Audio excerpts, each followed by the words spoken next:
হুজুর। তোমাকে মদ এনতে বলেছি, মদের খবর কি? তুমি একলাই তো ঝোলা দিতে আছো, তাহলে আমার হবে কি? হুজুর আপনার জন্য এনেছি, আপনি একটু খেয়ে দেখেন কেমন লাগে।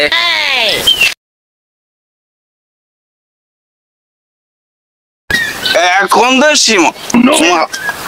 হুজুর ওরা হইলো ওই পটুখালি থেকে 20 টাকা লঞ্চে আইছে, তারা আমি আবার একটু লঞ্চে চাকরি করছি, এই সময় কিছু আমি রেখে দিচ্ছি।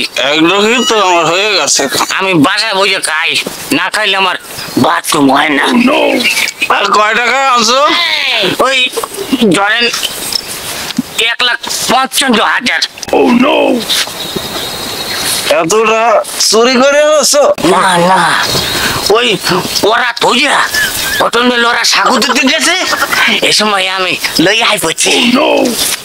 ভাই কাম করছো, আগাম শিক্ষা করেছো। ওই আপনি আম খাইতে আছেন, হাতে গুনতে আছেন কেন? আপনি খান, কম কম খান, আমার একটু দেন না। না দেবো না। আমি খাবো। এটা কি ভালো কাম করেছো?